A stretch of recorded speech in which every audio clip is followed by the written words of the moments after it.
పురాణంలో చాలా క్లుప్తంగా చెప్పిన శ్రీ వెంకటేశ్వర స్వామి చరిత్ర ఒక్కసారి విపులంగా నీవు చెబితే రాసి మరింత ధన్యుని కావాలనుంది మహర్షి. తథాస్తు.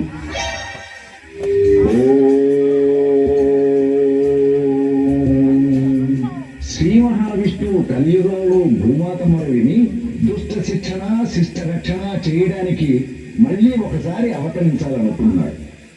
దీనికి ప్రాతిపదికగా భృగు మహర్షి శాపాన్ని సాకుగా తీసుకుని వృషభుణ్ణి వృషభాద్రిగాను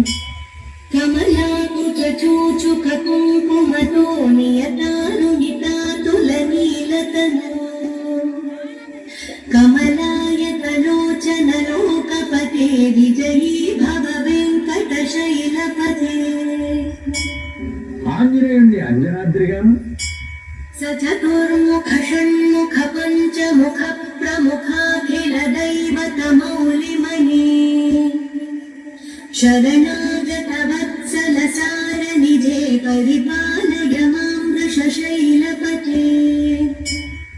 నీలకాంతులు విరజిమ్మే విరజానదిని నీలాద్రిగాను శరణాగత వత్సల సార నిజే పరిపాలయ మాం వృషశైలపతే.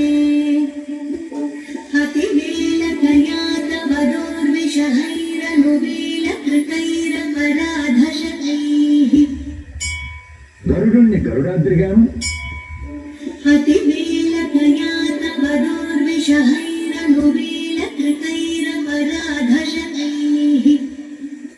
భరితం భరితం వృషశైలపతే పరయా కృపయా పరిపాహి హరే.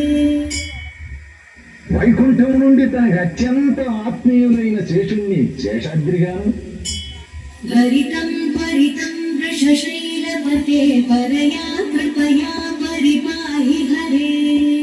అధి వెంకటశైలముదారమతే జనతాభిమతాధికదానరతాత్. నిరంతరము నారాయణ నారాయణంటూ జపించే నారదుని నారాయణాద్రిగాను అధి వెంకటశైలముదారమతే జనతాభిమతాధికదానరతాత్. పరదేవతయా దదితాన్నిగమై కమలాదయితాన్న పరం కలయే. నిత్యం తాను విహరించే క్రీడాద్రిని వెంకటాద్రిగాను పరదేవతయా దదితాన్నిగమై కమలాదయితాన్న పరం కలయే.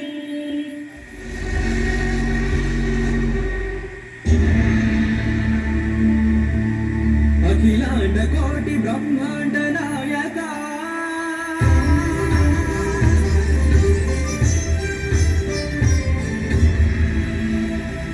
ఆనంద నిలయ భర పరిపాలక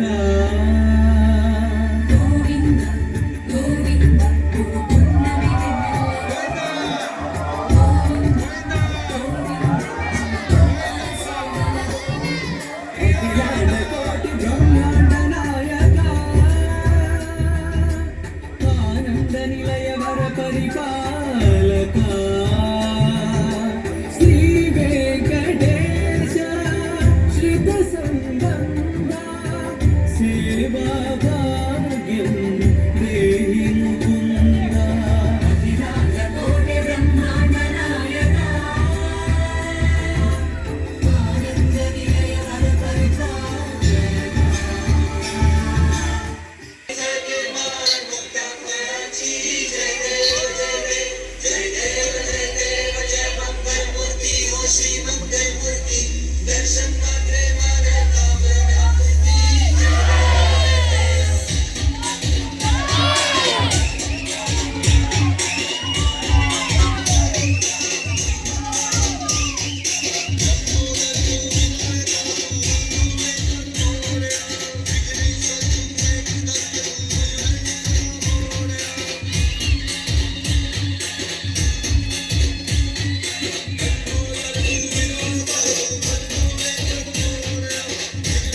ಆಗ ದಾರಿಯಲ್ಲಿ ಉಂಡಿದೆ, ತಿರುಪತಿ ತಿಮ್ಮಪ್ಪನ ಉಂಡಿದೆ, ನಿಮ್ಮ ಇಷ್ಟ ಪ್ರಾಣಿಗಳು ಹಾಕಬಹುದು.